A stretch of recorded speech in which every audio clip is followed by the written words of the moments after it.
નમસ્કાર મિત્રો, તો જૂનાગઢ મહાનગરપાલિકા દ્વારા જે અગાઉ ભરતી બહાર પાડવામાં આવી હતી તેનો મિત્રો સિલેબસ જાહેર થઈ ગયો છે. તો મિત્રો ખાસ આજે આપણે સંપૂર્ણ આ વિડીયોમાં માહિતી આપવામાં આવશે કે તમારે જૂનાગઢ મહાનગરપાલિકામાં જો તમે ફોર્મ ભર્યું છે તો તેનો અભ્યાસક્રમ શું હશે, તમારો આવનારી એક્ઝામ જે તમે દેવાના છો તેના માટે મિત્રો જૂનાગઢ મહાનગરપાલિકા દ્વારા ઓલરેડી જે પણ એક્ઝામ લેવાની છે તેને બધી જ એક્ઝામનો સિલેબસ તેમને જાહેર કરી દીધો છે. તો મિત્રો આજે આપણે જૂનાગઢ મહાનગરપાલિકામાં જે એસઆઈની ભરતી મંજૂર થયેલી છે તેનો અભ્યાસક્રમ શું છે તેને વિશે મિત્રો આપણે સંપૂર્ણ ચર્ચા કરવાના છીએ. તો મિત્રો જો આ પીડીએફ તમારે જોઈતી હોય તો મિત્રો તમને આ પીડીએફ આપણી ટેલિગ્રામ ચેનલની લિંક વિડીયોના ડિસ્ક્રિપ્શનમાં આપેલી છે.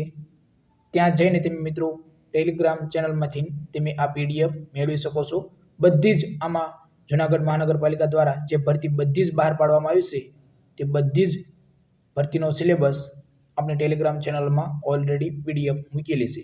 તો ત્યાં જઈને તમે મિત્રો પીડીએફ લઈ શકો છો. તો મિત્રો ચાલો આજે આપણે જોઈએ એસઆઈ મલ્ટી જે જૂનાગઢ મહાનગરપાલિકા દ્વારા ભરતી બહાર પાડવામાં આવી છે તેનો સિલેબસ શું છે તે વિના વિશે મિત્રો જોઈએ.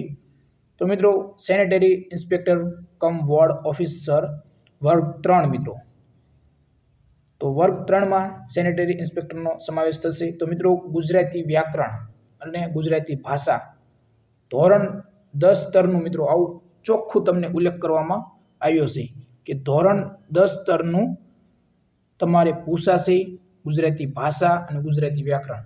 તો 10 માર્ક તેના હશે મિત્રો. અને અંગ્રેજી ભાષા, અંગ્રેજી વ્યાકરણ જે પણ મિત્રો ધોરણ 10 સ્તરનું જ હશે અને એના પણ મિત્રો 10 માર્ક તમારા રહેશે. તો મિત્રો હવે મુખ્ય પોઈન્ટ મિત્રો 3 એટલે કે સામાન્ય જ્ઞાન. તો મિત્રો સામાન્ય જ્ઞાન તમારું 30 માર્કનું હશે અને કયા કયા મુદ્દા મિત્રો સામાન્ય જ્ઞાનમાં આવશે તેનો પણ મિત્રો આપણને ચોખવટ કરીને આપ્યું છે. તો મિત્રો ગુજરાતનો ઇતિહાસ આવશે, સાંસ્કૃતિક વારસો આવશે, ભારતીય બંધારણ, રાજ્ય વ્યવસ્થા, સામાન્ય જ્ઞાન અને વર્તમાન પ્રવાહો. આ બધી જ મિત્રો માહિતી આપવામાં આવી છે. ભારતીય અર્થતંત્ર, સામાન્ય જ્ઞાન, સામાન્ય બૌદ્ધિક, તાર્કિક ક્ષમતા અને ગાણિતિક ક્ષમતા, કોમ્પ્યુટર જ્ઞાન. એટલે મિત્રો ગણિતનો પણ સમાવેશ થઈ શકે, એટલે કે એક જ બે પ્રશ્ન આવે, તેનાથી વધારે લગભગ તો ના જ આવે. પરંતુ આમાં પોઈન્ટ આપ્યો છે એટલે તમારે કેટલું પૂછાય એ આપણને ચોખ્ખું નહીં, પરંતુ 30 માર્કનું આટલું સામાન્ય જ્ઞાનમાં પૂછાશે આવું તમને જાણ કરી દીધી છે. એટલે મિત્રો 30 ગુણ એના, એટલે મિત્રો તમારું 50 માર્કનું તો ઓલરેડી પેપર કમ્પ્લીટ થઈ ગયું. અને હવે મિત્રો આપણે જોઈએ કે તમારું હેલ્થ કેટલા માર્કનું રહેશે. તો મિત્રો જગ્યાને અનુલક્ષીની એટલે કે જે જગ્યા બહાર પાડવામાં આવી છે તે શૈક્ષણિક લાયકાતને અનુરૂપ હેતુલક્ષી પ્રશ્નો એટલે કે સેનેટરી ઇન્સ્પેક્ટરના ડિપ્લોમા સ્તરનું મિત્રો, ખાસ ડિપ્લોમા સ્તરનું તમારું સેનેટરી ઇન્સ્પેક્ટરનું પેપર હશે મિત્રો. તેનું લેવલ થોડુંક હાઈ હોઈ શકે, કારણ કે સેનેટરી ઇન્સ્પેક્ટર ડિપ્લોમા જેને કોર્સ કરેલો છે તે મુજબનું તમારું પેપર હશે. તો મિત્રો 50 ગુણ તમારા હેલ્થના હશે. એટલે આ મળીને તમારું પેપર મિત્રો 100 + 50 + 50 એટલે મિત્રો 100 માર્કનું પેપર તમારું ઓલરેડી કમ્પ્લીટ થઈ ગયું. મિત્રો જૂનાગઢ મહાનગરપાલિકા દ્વારા બધી જ ભરતી બહાર પાડવામાં આવી છે. તો આ નીચે જો લાઇવ સ્ટોક ઇન્સ્પેક્ટર વર્ગ 3 એનો પણ મિત્રો અભ્યાસક્રમ આપી દીધેલો છે. એ પણ સેમ આપણે જે સેનેટરી ઇન્સ્પેક્ટર છે તેના લેવલનો જ છે. અને મિત્રો એક ખાસ તમને જણાવી દેવી મિત્રો, આ પેપર જો તમારું 100 માર્કનું હશે તો તમને ટાઈમ કેટલો આપવામાં આવશે? તો મિત્રો ટાઈમ તમારો 1 કલાકનો હશે. ખાસ બધી જો ચોખવટ તમને ખૂબ જ જૂનાગઢ મહાનગરપાલિકાએ બહુ જ સારી રીતે તમને જાણ કરી છે મિત્રો. ખૂબ જ સારી બાબત કહેવાય કે ખાસ નોંધ તમને આપવામાં આવી છે. ઉપરોક્ત જગ્યાઓ પૈકી ક્રમાંક 1 થી 9 વર્ગ 3 સ્પર્ધાત્મક પરીક્ષામાં માર્કિંગ પદ્ધતિ નીચે મુજબની રહેશે મિત્રો. તો પ્રશ્નપત્ર હેતુલક્ષી સમય 1 કલાક 100 ગુણ તમારું પેપર હશે.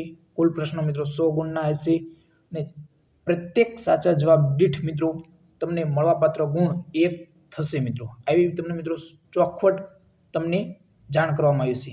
અને મિત્રો પ્રત્યેક ખોટા જવાબ માટે 0.3 ખાસ મિત્રો 0.3 તમારા માઇનસ સિસ્ટમ લાગુ પડશે. તો મિત્રો આ ખાસ તમારે નોંધ લેવાની છે. તો એક કરતાં વધુ પણ જો તમે વિકલ્પ ટીક કરશો તો પણ 0.3 અને તમને ઓપ્શન ઈ પણ આપેલો હશે જો તમારે જવાબ ન આપવો હોય તો. અને મિત્રો ખાસ એક બાબત જોઈ લેવી કે 1 જ કલાકનો તમને ટાઈમ આપવામાં આવ્યો છે. એટલે મિત્રો જોઈ લેવું, કારણ કે દરેક મ્યુનિસિપલ કમિશનર એટલે કે મ્યુનિસિપાલિટી દ્વારા તમને મહાનગરપાલિકા દ્વારા એટલે કે 1.5 કલાકનો સમય આપવામાં આવશે, પરંતુ મહાનગરપાલિકા જુનાગઢ દ્વારા 1 કલાકનો સમય આપવામાં આવ્યો છે. મિત્રો આ ખાસ નોંધ લેવી. અને જો હવે કાંઈ તમને પ્રશ્ન હોય મિત્રો તો તમે કોમેન્ટ બોક્સમાં જઈને કોમેન્ટ કરી શકો છો.